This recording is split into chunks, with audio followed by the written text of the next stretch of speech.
Happy Sunday from the All Effin' Wrestling Show. We got news, we got jokes, we got correspondence, and then we are going to talk about the Super Bowl of Love. All here. Can I say the heart? Here. Yeah. All, My microphone's in the way. all here on the All Effin' Wrestling Show. Interns, hit the music.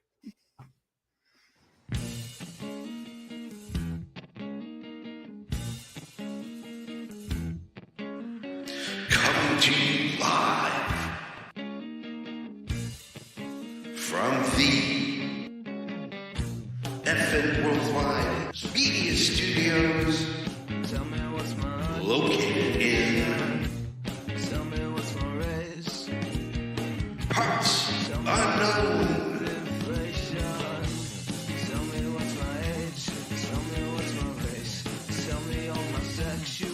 It's the All Effin' Wrestling Show.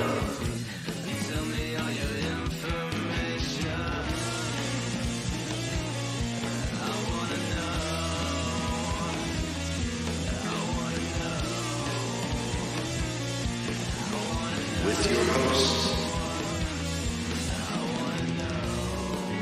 Canada Dry.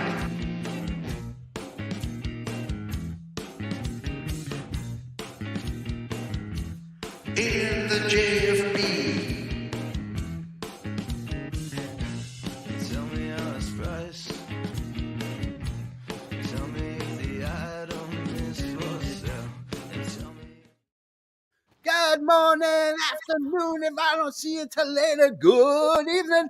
I am, of course, welcome to this week's edition of the All Effin' Wrestling Show. We are tackling the Super Bowl. We are tackling love. We're talking news. We're talking sports. We're talking weather. I am, of course, one of your co-hosts.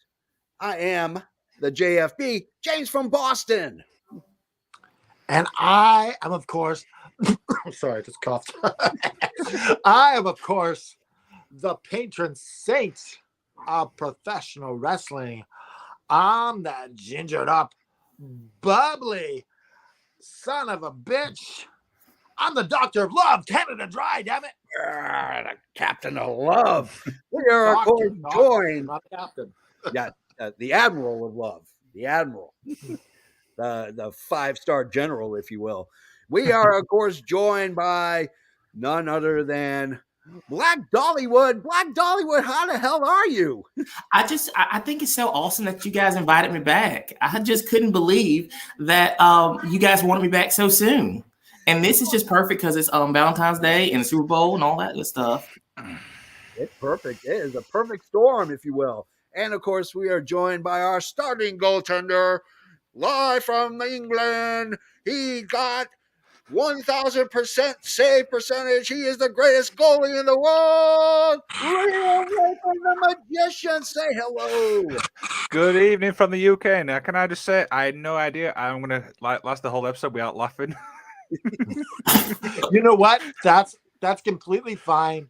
You know, that's part of the show. Hilarity is in the cards. I advertised it, and I know JFB has a crush on Black Dollywood, but I think Liam has a thing for Black Dollywood as well. I'm just saying. We shall see. I think that Dallas just loves me either way that I am. Yeah. Right there. Right in the fields, yo. Right in the fields. Now, Black Dollywood, I have a question for you. Okay. Do you have a special someone? Well, I do. But I don't. Guys. I don't single want guys are let down right now. but I don't want to put too many names out. But you know. Yeah. The list is long, but prestigious, if you will. All right, so let's get kicking off. First thing first, we got to get out some of our spring cleaning, if you will, getting ready for Super Bowl of Love. That, of course, means we start with the news. From the four corners of the globe, from our studios to your home, this is FNN, the FN News Network, starring Canada Dry and the JFB. All right, right, good morning. It's time for the news, and that means, of course, we have to start with not only the news, but first we have to start with the fact of the day. Shotgun that drink and give us All the right. fact of the day, Canada Dry. I got some really strong coffee today, so Uh-oh, I'm ready. it's like battery acid, but it's the good stuff. It's still good. So like octane. All right. So what we got on the fact of the week this week is, did you know in ancient Rome, the Romans would put toast in their wine, Oh, and that's where we got toasting from. They'd actually put a bit of toast, and that's why we say here's a toast, because there is actually toast in the wine. all Do you right. know, yeah, I'm impressed with that. I can't see it like working this day and age. It's like, oh, I mean, some bread soggy now. Well, So bread we'll back then put was toast in super my wine. hard. That fact of the day, of course, is always brought to you by one of our favorite sponsors. Unleash the power of the Pyramid 2.0. Now with Wi-Fi, you can stream, you can video chat, you can stalk your girlfriends or ex-girlfriends or ex-boyfriends. Whoa. I We mean, don't you encourage that. You can do anything and everything, including streaming our show live Sundays only on the Pyramid. Brought to you by Sabre. Think different. Think Sabre. It's time to come home. All Hey, right. creepy girlfriend, it's time to come home. That was just so creepy. We're probably gonna get flagged for that now. We're going to lose audience right off the bat. All right. Anyway, so let's You guys go. are gonna get put on a watch list. So the first bit of news, JBL is no longer making appearances for WWE on live television. He has been bounced. I would say it's probably because the whole Corbin thing is not working. The gimmick changed for Baron Corbin. So adios, JBL. And we can expect probably a new gimmick pretty soon from JBL. Gigi Dolan, for those who watch NXT, took a hard kick to the face. Massive bruise along the side of her face. We wish her luck. Hopefully, it's not anything serious. Jay White loses in a match of the loser leaves Japan match. He has lost, which now is fueling speculation: AEW or WWE. So I'm going to leave it to Canada Dry first. Canada Dry, where does Jay White end up? Okay, so I don't think this is about necessarily any brand loyalty or any professional. We want to look professional, like Daniel Bryan, Brian Danielson. I think this is just about money and who's going to use them the best. Yeah. Like if WWE is promising him money and we're going to use you like this, he's going to sign with WWE. And here's the thing. You want that one big paycheck at least once in your wrestling career. Yeah, absolutely. Black Dollywood, what are your thoughts? Well, that Jay White, he is such a talent, and I think that no matter where he goes, he's going to do just fine. He does have a lot of friends in AEW, and so that is always a possibility. And we can't discount the fact that AEW is fully run by billionaires. Yeah. WWE is not going to necessarily take on these big contracts right now because of them trying to make a sale, because whoever they sell to is going to be responsible for paying out those contracts. So it is very likely that he'll either go to AEW or he might just see how much money he can make on the independent circuit. I mean, Jay White's name commands a lot of money and a lot of attention. All right. But don't you think that AEW's bloated roster is going to play a role in possibly not going to AEW? No, I really don't. I think that actually might work as a benefit. I mean, you have them kind of making these new house shows starting up now, but you're getting paid a lot more for a lot less work.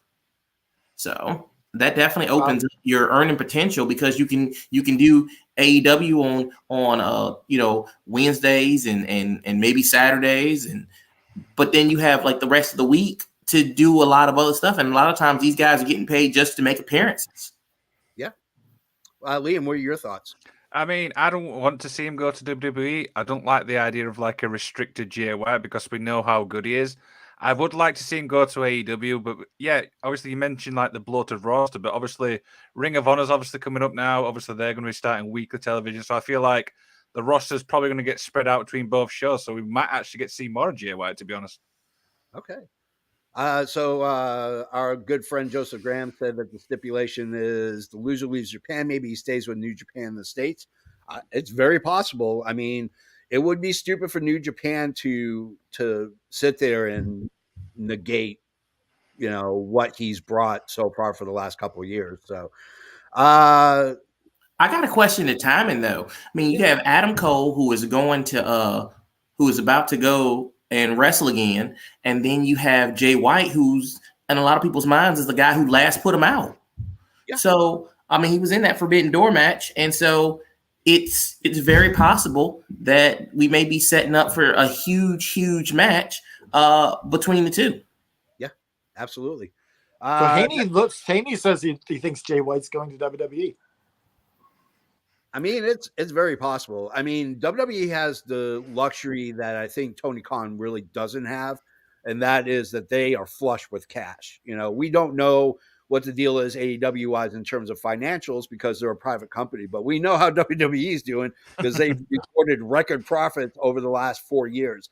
So they got a big bucket of cash. I have a feeling they're going to back that Brinks truck up, and they are going to just unload it, sacks of cash in the Jay White's lap. So next bit of news, TK says, speaking of Tony Khan says that the meteorites will be a lucrative deal once his Warner Brothers contract runs up in 2024. So the question to everybody is, does he stay with Warner Brothers, knowing that Warner Brothers has been slashing the shit out of everything from movies to TV? Or does he go somewhere else? And if he does, where does he go? Canada Dry, what do you think is going to happen with AEW? I think they're going to stay with Warner's. I think that they're still talking about a streaming deal. They mentioned it. Tony Khan was talking about possibly doing as part of that a monthly special event, not a pay-per-view, but a special event. Yeah. And I think they're staying with Warner. Okay. Black Dollywood, what are your thoughts? Personally, I think that we can't discount the possibility of Disney being a big player in this. I mean, they have ESPN, and you've definitely seen ESPN pop up with a lot more things. I mean, they spotlighted Hook, not even one of the main top guys, but they spotlighted Hook as Rookie of the Year for wrestling. Yep. And when you think about how at one point in time they were being mentioned as a potential buyer of WWE, you really can't deny the fact that with Hulu, with ESPN, with Disney Plus, with the multitude of channels, with ABC, and of course ABC is a big competitor for NBC, so that could be a very lucrative destination. And Disney is pouring more and more money into their entertainment because they are sucking up everybody that Netflix is losing. Yep, absolutely. Liam, your thoughts? Yeah, I kind of agree with Canada Dry. I think they will stick with Warner. I don't see any other possibility, to be honest. But, I mean, we don't obviously know what goes off behind closed doors. You know what I mean? Yeah, absolutely. Absolutely. So let's go to our next bit of news. We have a couple of Seth Rollins. Seth Rollins, not a big fan of Punk. We already knew that. He's also not a big fan of Logan Paul. He thinks that he's trying to milk to get more popular, to get more people following him on the internet and stuff like that. Then Rollins on the same podcast decided he was going to name his Mount Rushmore. And it goes as follows: Eddie Guerrero, Bret Hart, Bryan Danielson, and Shawn Michaels. Those are his Mount Rushmore for that he said on the podcast. If you're wondering where the Lucha Brothers and Bandito have been, they're not. They're in Mexico. They got visa issues. Same thing that happened with Kenny Omega. That's why they're supposed to use MasterCard. Jeez. That's what I'm saying. Get a MasterCard. Don't use Visa. American Express is taken everywhere as well. And there's very little spending limits on American. Yeah, you hear Kenny Omega with visa issues. Obviously it's not a good company. Yeah, don't go with Visa. MasterCard, American Express, Discover. That's who you go with. But here's the thing, though, right? How many times have we obviously seen or heard like visa issues? Obviously, with wrestlers, it becomes like a common thing recently. Yeah, you would think someone else was in the United States running the country as opposed to Joe Biden. I'm not naming names. I'm just saying. It sounds like they're closing the borders. It sounds like Republicans. So Punk is actually almost ready to come back to AEW from injury. So now the question is, does Punk make an appearance on AEW television, or are they just going to shelve him and put him on ice? Down the dry. Well, seeing how much Tony Khan loves CM Punk, I can't see them wasting his talent. I see him coming back. Yeah. Okay. Black Dollywood. Definitely see him coming back. Punk is money. I don't, and nobody is going to turn away money. I mean, no matter how many personality issues that somebody may have, like, I don't like you, but the fact that we're going to make $3 million together is enough to make me say, okay, let's just get through this. Yeah. You know, you have a lot of guys who forget that this is a business. Yeah. Like, it's good to have, all friends wrestling, but at some point in time, the dollars have to start rolling in. And if MJF is the second highest big draw quarter hour, CM Punk was always the first. So you don't miss out on the money. You don't hit the money. Yeah, absolutely. Liam. Yeah, I'm in agreement with these two. I think he will come back because when it's all said and done, Punk is still obviously a draw. Obviously, we know he's a controversial person. I mean, the guy's outspoken, but fans love him. Do you know what I mean? Fans can get behind him. I mean, we saw the reaction, obviously, when he actually came to AEW. Do you know what I mean? Was absolutely incredible. Yeah, absolutely. Yeah. And there's also the underlying possibility too that with AJ running Women of Wrestling, running WoW, that there has been talk between Warner Brothers, between Tony Khan, between Jeannie Buss. I mean, they're both in the sports world, they're both in the wrestling world. That there is room for almost a women's forbidden door. Yeah. Oh, that would be amazing. That would be freaking awesome. Yeah. Oh, absolutely. All right, so we got two more that are coming through, but I'm getting a notice. Yeah, our correspondent on the street, New York Mike. New York Mike, can you hear us? I'm going. Oh, Liam's pissed. All right, here we go. Yeah. All right, New York Mike, we got you. We're gonna put you through. This week we have the top 5 reasons why Liam is a shitty magician, so let's get started. Number 5, Liam once asked a blind man pick a card, any card, look at it, memorize it, but don't show it to anyone else. Minutes later, he puts the card in front of the man and says, "Is this your card?" Number 4, Liam once did a disappearing trick so bad, when his assistant finally revealed the box he entered was empty and revealed himself in the balcony of the theater, the whole audience had actually disappeared. Number 3, Liam once tried to pull a rabbit from the box, but instead of being a cute, fluffy bunny, it's a mangled, half-dead zombie bunny. Number 2, Liam was once booked for a kid's birthday party. The act was so bad, when it came for the kid to finally blow out the candles on his birthday cake, he actually wished Liam the magician would disappear. And finally, number 1, Liam once tried out his act on Britain's Got Talent. It was so bad, Simon told him that he has none. David had to be awakened by the camera guy next to him, and Amanda said if she gave him money for his bus fare, would he fuck off and disappear? That's not nice. Man, New York Mike's going out for you, Liam. I don't This know. this is why no one likes guys from New York. Liam's like the fumes are just coming off of Liam's head. Can we go on to the next segment before I lose my shit? Let's finish. You go, Liam. Do you have any replies? In case you lose your shit. We got some toilet paper in case you lose your shit. Do you have any replies to that? No comment. I have supplies. Let's finish the news really quickly. So if those are wondering a potential sale from WWE, how much is the big guy's going to get? Well, I just happen to have some interesting numbers. If the WWE was to sell today, Vince McMahon could make anywhere from $2.5 to $3.5 billion. Billion.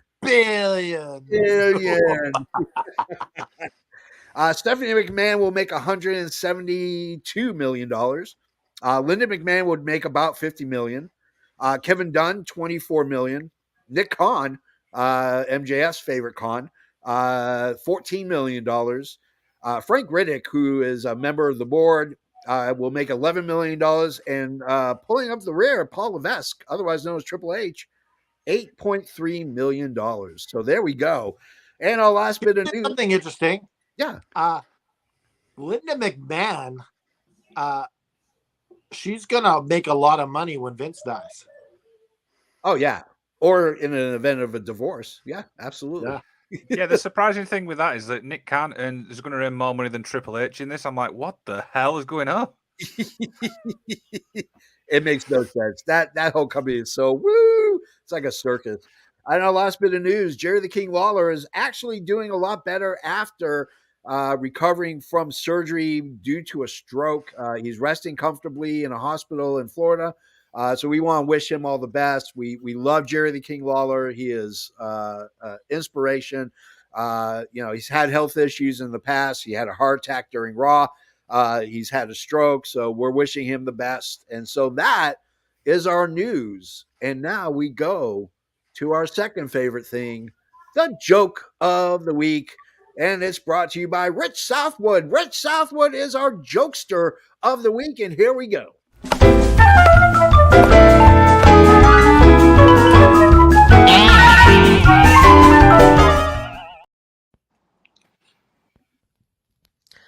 A pregnant woman was in a hospital, and all of a sudden she started shouting, "Wouldn't, couldn't, shouldn't, can't." Her husband was very confused, looked over at the doctor with a look of worry, and the doctor just patted him on the shoulder and says, "No need to worry. Those are just contractions."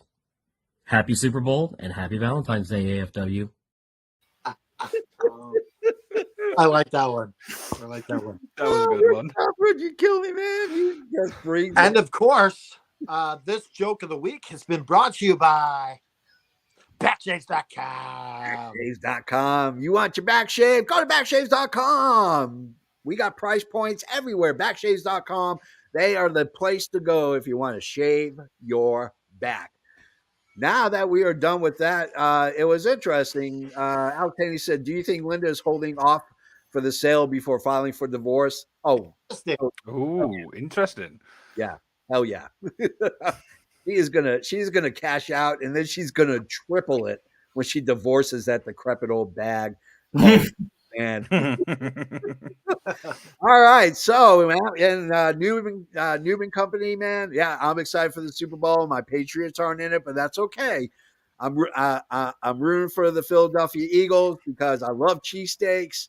They are the bomb. So now that we're done with our dark matches, we have to, of course, go to our main event.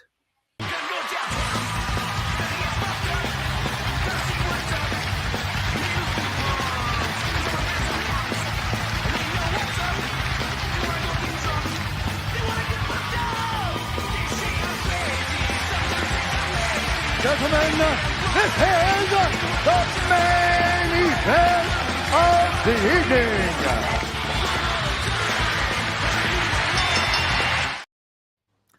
It is Sunday. It's our main event, but we are in the middle of a vortex, if you will. Not a polar vortex, but a vortex of just consumerism mounting up. We are talking about the Super Bowl, and we are talking about Valentine's Day on Tuesday. And what better way to celebrate it than to go ahead and talk about the Super Bowl of love. That's right, everybody. The Super Bowl of love. You got a marshmallow, my friend. Yeah, I'm ready for the main event of Wrestling with the Paranormal. No. This is the All Access Wrestling Show. Oh, wrong show. Wait a second. This is not Wrestling with the Paranormal. Have you even got my shirt on here for this? I was wondering why Liam was in the dark. That was so weird. I think he thought this was Wrestling with the Paranormal Yeah. as well. Okay, go ahead. Right. All right. Anyways. I mean, it might be Wrestling with the Paranormal. JFB seems to think the Eagles are going to win. Oh, yeah. That would be paranormal if they pulled that off. Eagles fly. Eagle is closest to Falcons, and as my last name is Falcon, I got to root for the Eagles. I just have to root for the Eagles. We just don't call him the Birdman. My name is JFB, and then So let's get to our top 10 list. The top 10 romances and romantic angles in wrestling. And we have to start with number 10. And that, of course, is Beth Phoenix and Santino Marella. Sometimes love comes out of the blue and smacks the hell out of you with two people who shouldn't be together. That's exactly what happened here. Between 08 and 09, Glamorella, as they were known, was the romantic team of Beth Phoenix and Santino Marella. Like love is sometimes, things end, and this ended when Santino became Santina, his sister, and eliminated Beth Phoenix in a WrestleMania Women's Battle Royal. I guess I won't be needing this either, eh? No, we don't need that either. All right. I don't know where I don't know where mine's gone.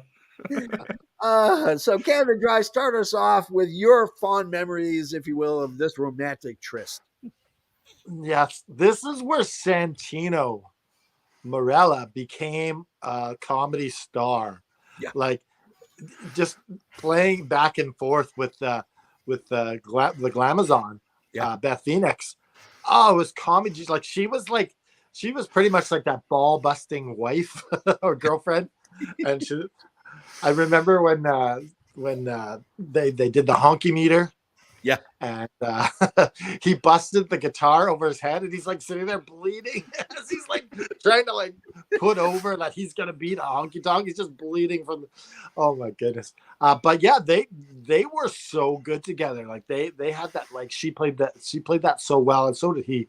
But he really got that comedy across, and I loved it. Yeah, absolutely. Black Dollywood, your thoughts? Now, this is one of my favorite all-time couples in wrestling. One of the big things for this couple was just the fact that they were really successful. I mean, you had Santino holding the IC belt. You had Beth holding the women's title. And for the longest time, I think a lot of people up until this point thought Beth was boring. Like Beth, when we talk about a Glamazon, it's like, okay, he's strong, but there was nothing really else to that character. And Santino really helped her evolve into a full star. I mean, Santino has always had that. And if you watch Impact now, you can even still see that he still has that comedic timing. But this was so good for both of them because you actually get Santino as a legitimate threat because of Beth. And then you actually see Beth being pushed as a star because of Santino. So this really helped both of them out. The Santina eliminating Beth, though, was kind of a heartbreaking moment. I still feel like there may have been some miles they could have gotten out of this, but unfortunately, WWE did have a habit in the 08, 09 of ending a lot of angles way too soon. But even this was a good merchandise seller from what I remember. Yeah, it was. It totally was. Liam, your thoughts? Yeah, when we obviously think about it, these two people, when they got put together, you're thinking, really, how's this going to work? But as Canada Dry said there, Santino actually made it work so well, so entertaining. You could obviously tell watching back now, Beth trying to keep a straight face but not laughing at the same time. Right, and that was natural. That was good. Yeah, and the one thing I actually remember is when Santino tried doing the splits and he fell off, and you could just see Beth trying not to laugh so much, but yet we were just in stitches. Oh yeah. What I remember actually about this was this was when Santino had the unibrow on purpose. Yeah. Yeah. Yes. Can you imagine if Funko Pops were a thing back then? Oh, imagine if we had Funko Pops of Santino and Beth Phoenix. That would have sold ridiculously. Heck yeah. I mean, they sold a 2-pack of the figures. They did. They sold a 2-pack of the action figures, but I mean, just the Funko Pops, though, as popular as they are. Yeah, that would have been fun. That would have been one hell of a fun. Yeah, that would have been awesome. So let's go to our number 9. And of course, we can't talk about the big guys unless we talk about one of the big guys. We are talking about Otis and Mandy Rose in a beauty in a brick house moment. We got a decent long-term storyline from Vince as we saw the human wall Otis placed his eyes and his heart into the focus of female superstar Mandy Rose. From the massive buildup of Otis overcoming his fear to ask Rose out through Tucker and Sonya Deville whispering in each other's ears to nix the date. Otis finally asked her out, and we had another successful power couple in the WWE. And so let's go with Black Dollywood. What are your thoughts on Otis and Mandy Rose? I feel like the story here was really the chase. The chase of Otis really trying to prove that he was worthy of her. And, you know, the Dolph Ziggler angle was really good. Sonya Deville really kind of had, you know, we started finally seeing a little bit of her villainy and kind of seeing her heel turn, almost kind of like the split between her and Mandy. But there was a lot of good here. The Money in the Bank was a big part of this angle, if I remember, or leading up to the Money in the Bank was a big part of this angle. The sad part about it is that we did lose Tucker because Heavy Machinery was really popular. But it was really interesting that once it seemed like they had the big kiss, like the relationship just fizzled. There was like nothing else. There was no real story. They got split up on different brands, and then there was really nothing to it. It's almost like we gave you a happy ending, so be happy with that. That's all we're gonna give you. Yeah, basically. Liam Wakeland. Yeah, the one thing I like about this actual storyline is some people out there can actually relate to it. You've got a guy who obviously has not got confidence, you know what I mean, very quiet, wants to prove obviously he's sent to a good-looking girl, and you've got the jealous friend trying to like, you know, stick her nose in. The only thing I didn't like about this was actually obviously how it all came out that Sonya Deville obviously was the one who was pulling the strings, as we call it. And I think what made it also worse as well is there were no fans. This is obviously a time when obviously COVID was obviously a thing, so we didn't get like fan reaction in a way. Yeah, absolutely. Canada Dry, your thoughts? I would have loved to see this end in a botched wedding where just like shit goes down, there's just chaos, and you get Otis saying, "Oh yeah!" I don't think you could have got a botched wedding out of this one, though. Its own wedding. Oh my goodness, this would have been so fun. Yeah, but like Liam said, pardon me. I don't think you could have got a botched wedding after this because Impact had killed the botched wedding. I mean, they literally had a guy get shot during his wedding, and I don't think that anybody just goes crazy with that stuff. That story, what was it? Was it the Wrestle House, the reality wrestling house? I mean, that storyline was one of the best things out of the entire pandemic, and to end it with the murder mystery was insane. And I don't think any company in their right mind would have tried to copy a wedding storyline as long as that was a thing. Yeah, absolutely. But I also think that it you know, like Liam said, you know, had the fans been there, you could have gone way further with this. But yeah, I think that played a big part in why it fizzled out so soon. Yeah, absolutely. All right, let's go to our next one. Well, let's go to number 8. We can't talk about sexual chocolate without talking about Mark Henry and Mae Young. What do you get when you combine the world's strongest man and an octogenarian? You get one of the weirdest power couples in WWE history, a sexual chocolate, the consummate ladies' man. They made love, smoked cigars, and then were greeted by the offspring of their love as Mae gave birth to a hand. Liam, wax poetic about this very unusual relationship between Mark Henry and Mae Young. This is probably one of the most creepiest ones ever when you think about it. I mean, there's nothing wrong with elder women. I'm not going to clarify that, but yeah, looking back now, you think, what the hell? Whose idea was this? Was this a Russo idea?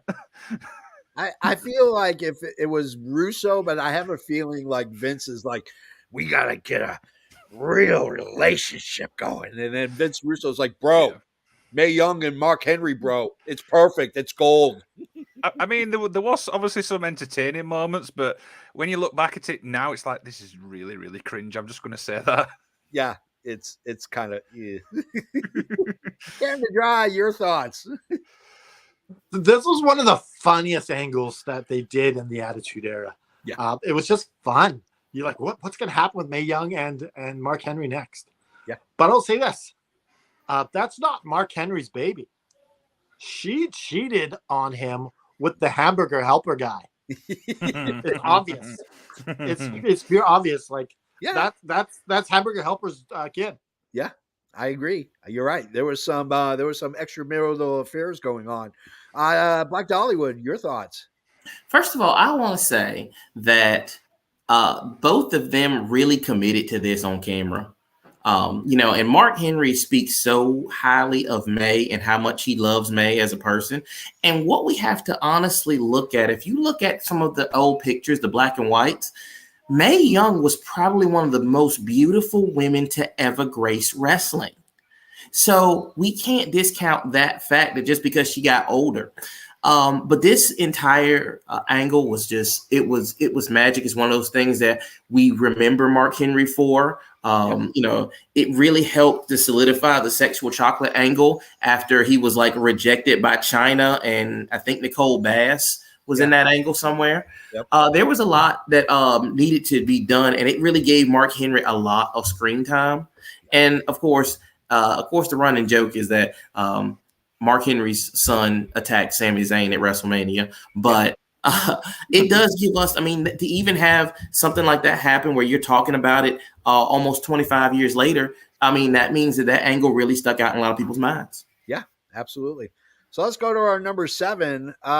This one's really good because there's love and then there's Canadian love. And we all know Canadian love is greater than American love. And that brings us to our number 7, Trish Stratus and Chris Jericho.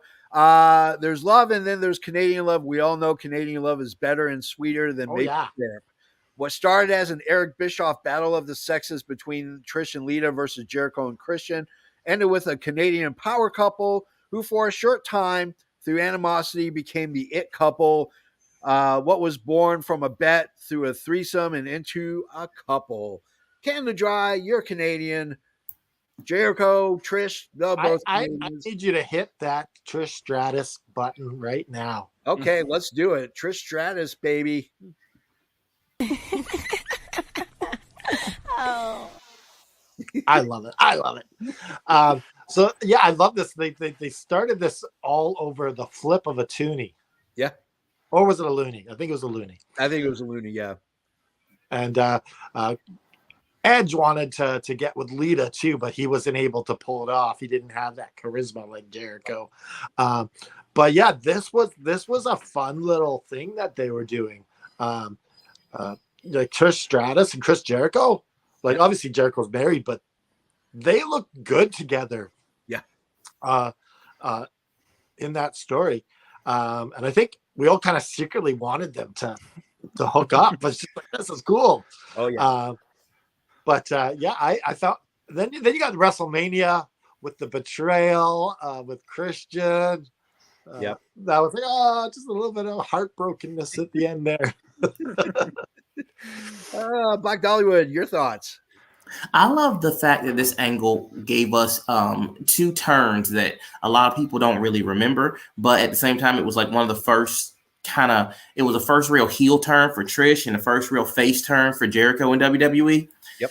And that is a big part. And we can't discount Christian's part in all this. Christian, I mean, he was the glue that kept this together. I mean, he attacked Trish. And we hadn't really seen a lot of, like, we had seen women get pushed down. We had seen women slag men. But to actually see a woman take a man's finisher was just, I mean, that was something that, you know, we didn't see very often.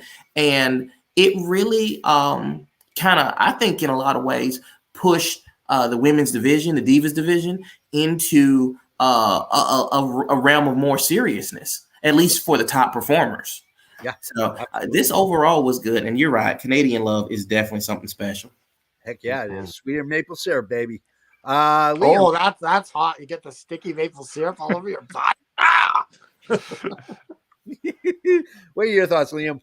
Yeah, I agree with Black Dollywood there. I think Christian did play a big part in this storyline, and I feel like he did actually make it. And obviously at WrestleMania, I was like, "Oh, really?" I was getting into this little couple here, and you ruined it. Yeah, they I mean, they had an opportunity to extend it for a little bit longer, and it ended way too soon. That's for sure. I have a question for Liam. Yeah.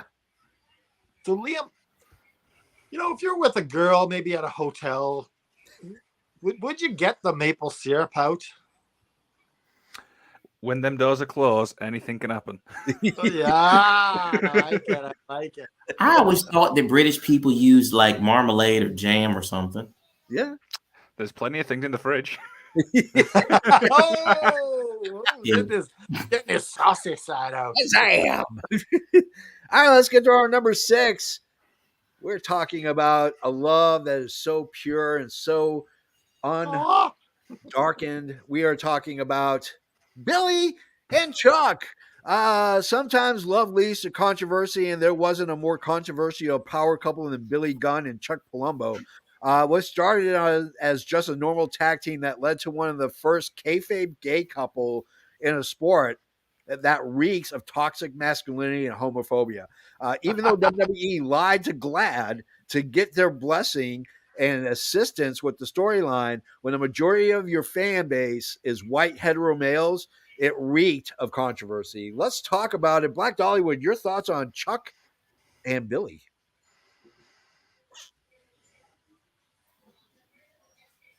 Oh, sorry, that was on me. I'm sorry. I zoomed out for a quick second, but this was one of those angles that, as athletes, these guys are fantastic. There was never really a doubt about their in-ring ability. Chuck Palumbo definitely needed something to get him on TV because he was as boring as plywood. But Billy has always been a guy who can carry just about any story by just being the second guy. Yeah. It's just that this time the second guy was supposedly in love with the first guy. The Mr. Ass gimmick always, of course, does lead to a certain degree of like homoerotic innuendos. Yeah. But I thought in a lot of ways, though, the way they kind of exited this angle was really a kind of a coward's way out, kind of a real cop out, and it could have made it could have been like a lot better, especially. How did this end? How did this end? If you can find me, they basically ended it with basically them saying, "I'm not gay. No, neither am I. Then what are we doing here?" Yeah, it's actually quite funny in that one episode, but they kind of ruins it. But it's still kind of funny. And I mean, when you think about the fact that at that time WWE had a number of like gay wrestlers on the roster. I mean, with Orlando Jordan, and I think Chris Kanyon was still alive at that time. He was. There was just that was such a weird cop out for them to go that way.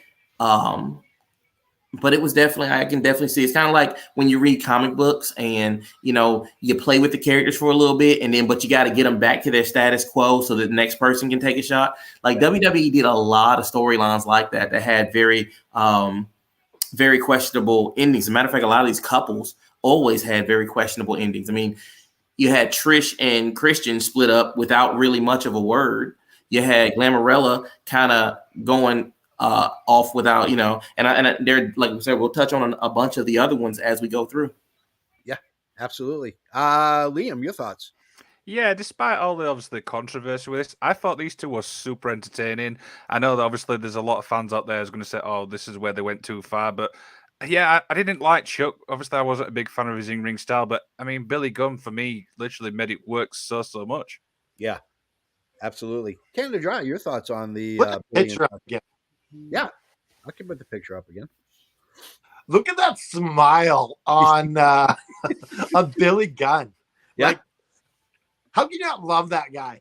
That this was so much fun. Like I didn't remember the ending. Thanks for reminding me. Yeah. But yeah, the weekly, like, it was just something to look forward to. I remember the wedding. Yeah. Is that when they did this at the wedding? Yeah. They said they're not gay? Yeah. Yeah. Yeah, so yeah, I loved everything about this, but the ending could have been better. But yeah, obviously, like, what was Glad's role, if you can? Well, Glad actually, WWE contacted Glad and said they didn't want to offend anybody and they wanted it to be as realistic as possible. And Glad said, "Yeah, here, we'll go ahead and do this." And then they just went in a completely different direction. So Glad got super pissed.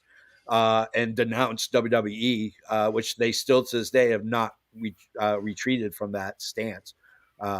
They consider WWE to be too toxic for the LGBTQ community. So yeah. And you guys remember Rico, right? The guy who was like John Cena's old partner. Yeah. Like, Rico was a part of this in some way too. Wasn't he like their manager? But they had him under a different kind of. Rico was his manager. Yeah. Yeah. All right, let's get to number 5. Do you guys know that Billy and Chuck were supposed to reunite on Dynamite last year? They were, yeah. They were supposed to. Oh, that would have been so good. Yeah. It was supposed to be with the Acclaimed and Billy Gunn together, Yeah. and they were gonna bring out Chuck, and that apparently that fell through at like the last minute. Yeah. So let's go to our number Hope 5. they still do it. Yeah, they could. I mean, they anytime. I mean, Billy Gunn's not going anywhere for sure. So our number 5 of the we're halfway through right now. So let's go to Edge and Lita. Sometimes storylines become reality, and this is one of those instances. While dating Matt Hardy, Lita started traveling with a married Edge while Hardy was on the shelf with a knee injury. They entered into a storyline that saw them fall in love, and while at the same time they had a real affair. This translated in a vile blood feud on TV and accumulated in a raunchy and extremely overly sexual skit where they had kayfabe sex in the middle of the ring. Good Lord, Lita. Lita, lay it down, brother. What are your thoughts on Edge and Lita? Oh, was that me? Sorry, I zoned out a little bit then. Yeah, that's you. Yeah, You were thinking about that sex scene, weren't you? Yeah, sorry, my mind just went off. Yeah, so the thing is, obviously, I actually do remember this little couple thing, obviously, very well. But then it wasn't until after I actually understood that it was actually a real life feud backstage. I'm like, holy crap, they've actually brought real life feud to wrestling. I'm like, what the hell is going on? But yeah, I mean, Edge made it work. The sex scene was pretty. Yeah, moving on. It was pretty graphic. Canada Dry, your thoughts on the Edge Lita?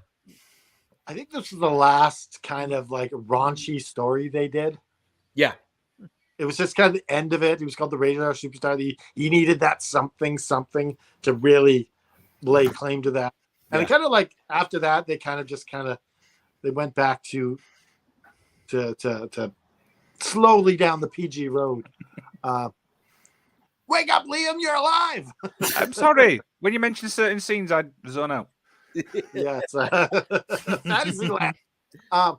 But yeah, it was crazy that this was a real life feud, and like they're professionals and they they're at the highest level. So I guess you got to work with the guy. I'd be pissed.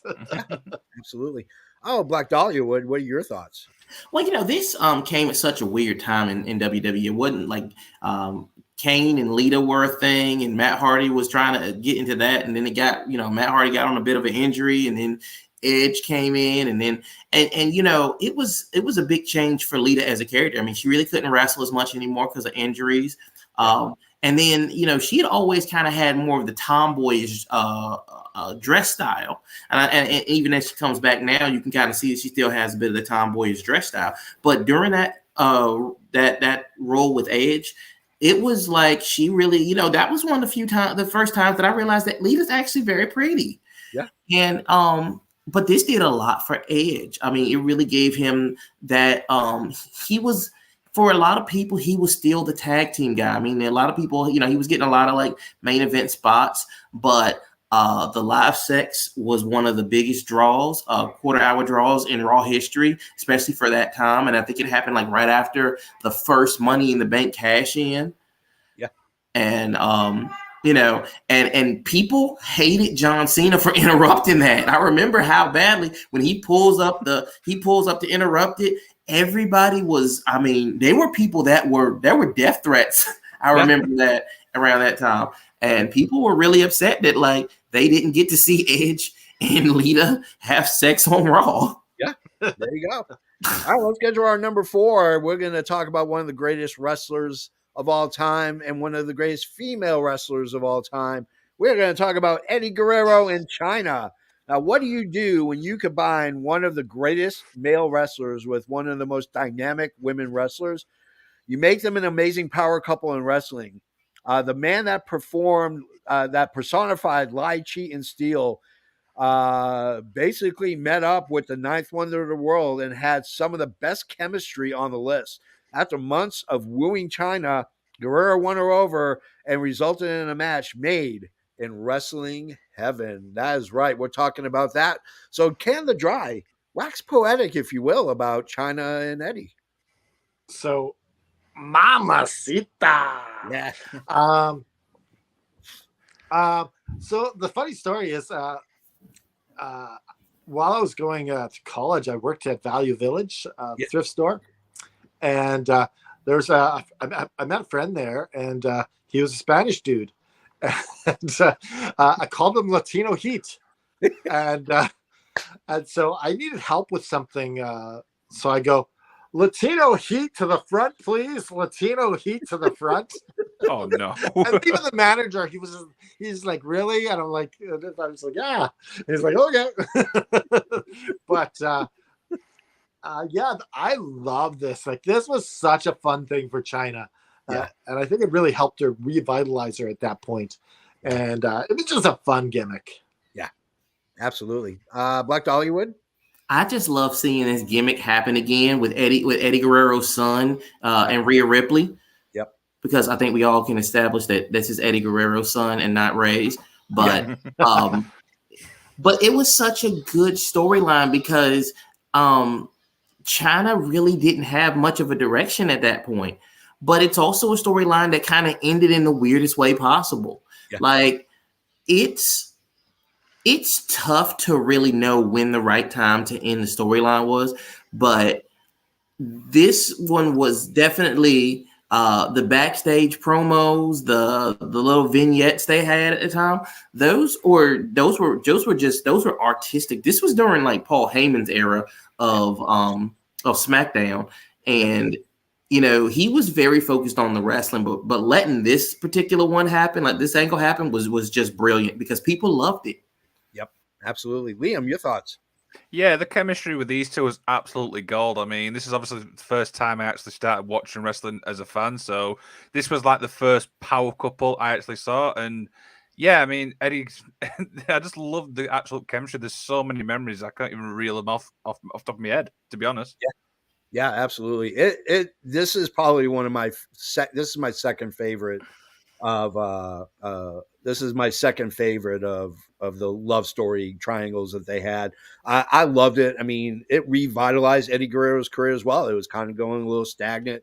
He kind of had his peak. He had his moment in the sun. He was kind of jobbing out, and it revitalized both their careers and really put them into like a huge different atmosphere. I mean, it was unreal. So let's go to our number 3. We're trucking along. Here's number 3. Edge and Vicky Guerrero. Power couple is a term used in a majority of these lists, but none but two were this powerful. Edge was the top heel on SmackDown. Vicky was the SmackDown general manager, and their romance went from 07 through 09. Vicky built up Edge, making him the number 1 contender for the championship, helping him along the way with shortcuts to becoming the top champ, never leaving her side, be it standing or in a wheelchair. These two ruled with an iron fist. That is right. We are talking about Vicky Guerrero. Excuse me! The first Karen to ever be born. So let's go with Dollywood. Black Dollywood, what is your thoughts on Edge and Vicky Guerrero? Well, this was interesting because Vicky was the SmackDown general manager at the time. And so she really gave Edge's title reign, because this would have been something that could have really failed and backfired. And Edge could have looked like a paper champion. But Edge, his in-ring work during this really stepped up. The things that Vicky would do to protect him, you know, it didn't seem hokey. It didn't seem like it just came out of nowhere. It didn't seem like she had to do these things, but more like it really came across as this was this big thing. And then, of course, they ended it with Edge basically being like he was using Vicky the whole time, and that you know, that was during the time that WWE had really gotten very mean to people. You know, that was during like around the Piggy James thing, the Natalia that was always passing gas, and a lot of things. And you know, Vicky, I think she even got pushed in some mud around that time.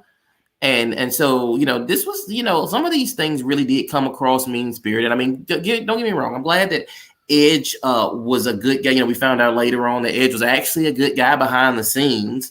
Yeah. But, you know, during those, you know, everything wasn't on the internet days, you know, a lot of people really hated him for doing that to Vicky, because once he did this, during the angle, she wasn't Eddie Guerrero's wife.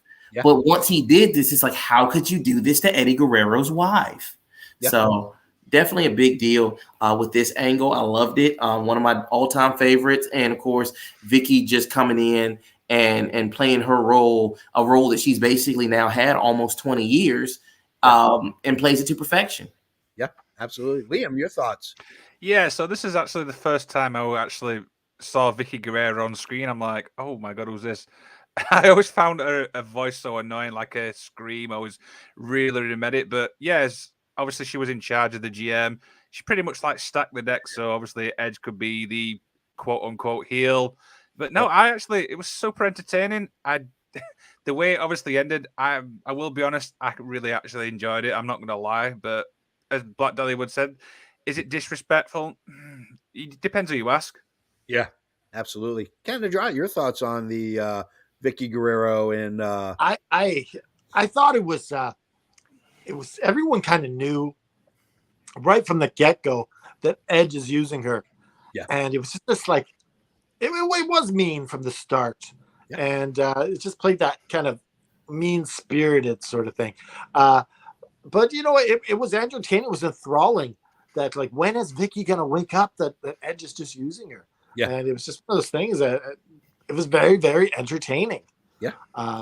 And Edge just sleeping his way to the top pretty much. It was just like you're such a slime ball. Yep, absolutely. All right, let's get to our number 2. This is the power couple. How does one become a true power couple in wrestling? Simply get into a kayfabe relationship with the boss's daughter and then marry her in real life. Triple H, while involved with China at the time, stopped Test from marrying Stephanie McMahon by abducting her, drugging her, and getting kayfabe quickie married in Vegas. What resulted was actually marrying her in real life, and now runs WWE Creative. So let's talk about, Triple H and Stephanie McMahon. Liam, your thoughts? Yeah, so this is one where every time you saw him on screen, you could tell that the chemistry was just there. Do you know what I mean? It clicked. They worked so well together. The thing where she with the Test, I thought was super entertaining. And now look at what's happened now. Oh, where's he gone? He disappeared. We just got wrestling with the paranormal.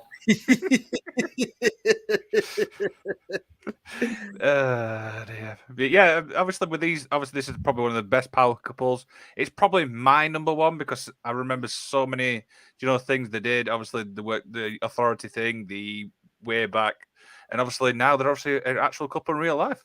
Yeah, absolutely. Black Dollywood, your thoughts on the Triple H and Stephanie McMahon angle?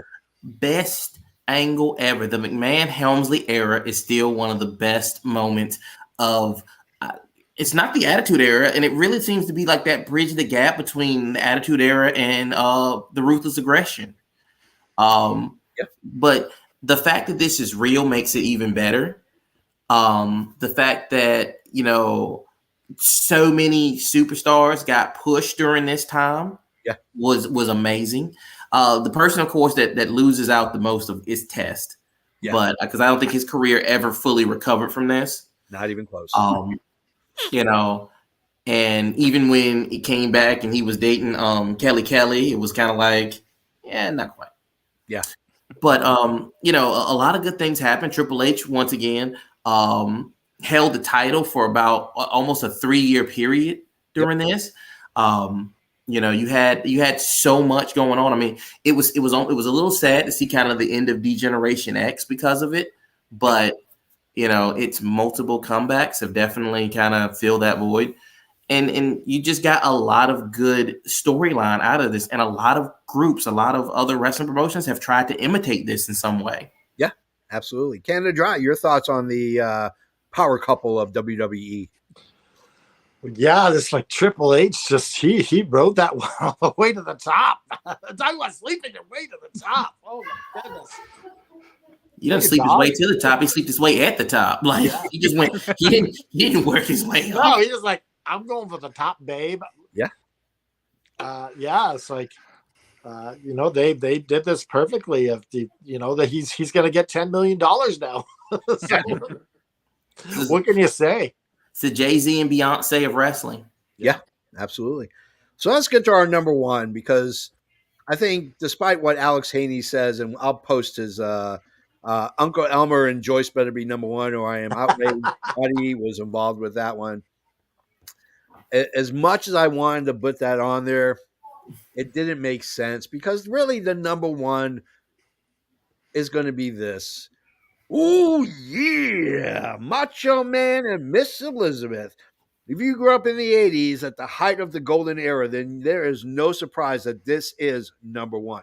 Rejecting every manager during that era, Macho took Elizabeth as his manager and started the greatest love story in wrestling history. It accumulated with the wedding of a lifetime.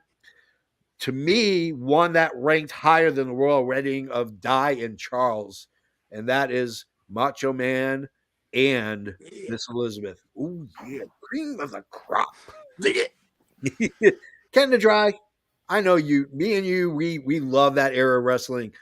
Wax poetic, if you will. Tell us how you felt when you saw this wedding. Well, it's not just the wedding; it's the whole relationship. Yeah, Right from the start, when Macho Man came in and he was picking his manager, everyone was vying for his attention.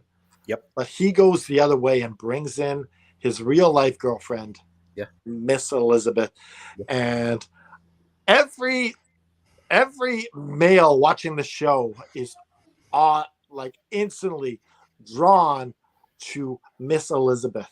Yeah. And like one of my favorite things that happens is that crush that George the Animal Steel has on Miss Elizabeth. Yes. And it's just like, and the Macho Man's throwing her in front of him, like just like it's, and then he beats the crap out of George the Animal Steel. Like it's brilliant. Yeah.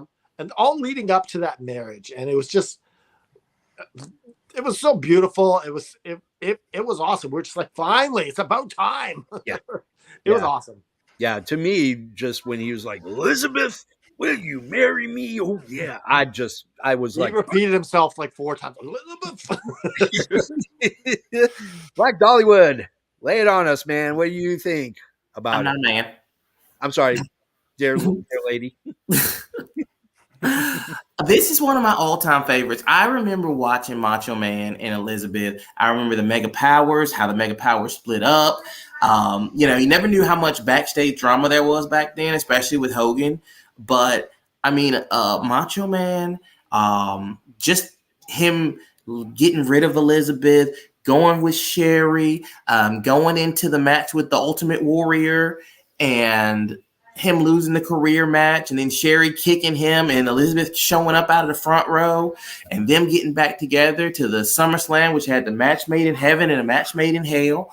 I also love how Macho Man like begged to get his job back from like President Jack Tunney, because most of us are most people are too young to remember that. But he begged to get back into the ring so he could get revenge on Jake the Snake for ruining his wedding. And you know, and Macho Man was just, there was always something about, even when they went to WCW, that story still continued. Like him and Elizabeth were always a part of each other's lives. Yeah. I think that he basically let Lex Luger know that he was going to kill him if something happened to Elizabeth. And of course, through stories, through you know, completely unrelated circumstances, after Elizabeth died, Lex Luger ended up in a wheelchair. And I'm not saying that Macho Man did it, but we can't discount the possibility, because the Macho Madness is considered a mitigating circumstances in court.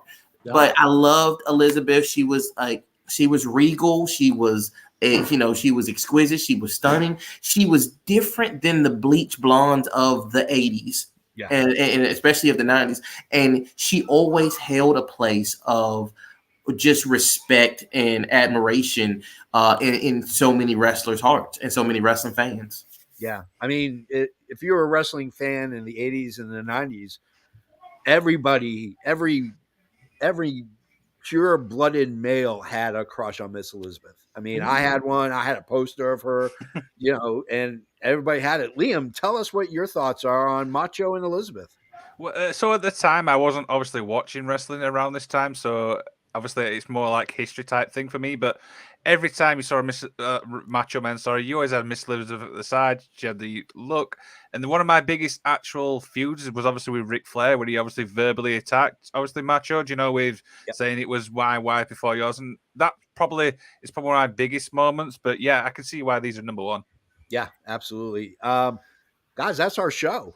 We have gone off the ramp, we're soaring through the air, and we have landed successfully. So, with that being said, I have to go through all our rigmarole because we want support. And how can you support us? Well, you can go to YouTube. Send us money. Yeah, give us money, damn it. But you can go to youtube.com/effing wrestling. Watch the ads, damn it. Don't skip the ads.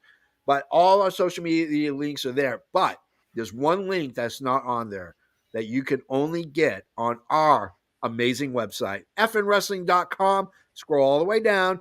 One of those links you directly to AFW, All Effing Wrestling Prediction League, where you can predict. I can't do the AFW. Yeah. Trying to do AFW. You can predict. The F is the hard part. Canada Dry. You can predict against Black Dollywood, Liam, the Magician. Everybody that is part of AFW, you can predict against them. You can cut promos. You can win championships. You can enter the Hall of Fame. It's absolutely awesome. If you want to support the show, Valentine's Day is coming up, ladies, and I know you want to buy your man something special. Get him an All Effing Wrestling shirt. Wrestling with the Paranormal shirt. Mine's in the wash. But, we have the AFW shirts. We have the All Effing Wrestling shirt worn by Natalia Markova. I know. We have the Middle Fingers Effing shirt worn by Natalia Markova. She is the face of All Effing Wrestling. So go to prowrestlingtees.com/effing wrestling. Now, if you are an old school wrestling fan, you want to pay tribute. And I know you are. I know you are. I am. We all are. Go to prowrestlingtees.com/Adrian Adonis, where you get an Adrian Adonis t-shirt and show your support for a guy that was intricate in all of our lives growing up watching wrestling. So go to Pro Wrestling Tees, go to Effin Wrestling, go to youtube.com, click like and subscribe. All this, we have shows on Wednesday, Friday, Saturday, and our flagship, the All Effin Wrestling show on Sunday. Make sure you tune in.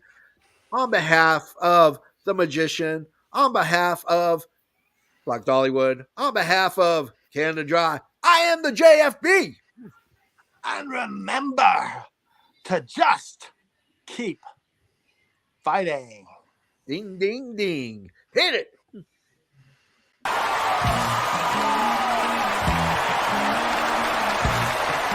This has been an effing worldwide media production.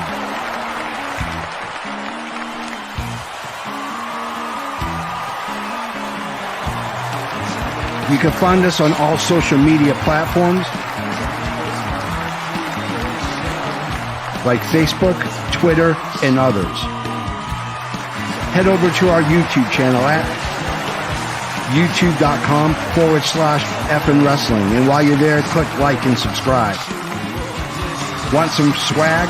Head to our store at prowrestlingtees.com/effin wrestling. You can find all these links and much more at our awesome website, effinwrestling.com. As the JFB always says, you can book it.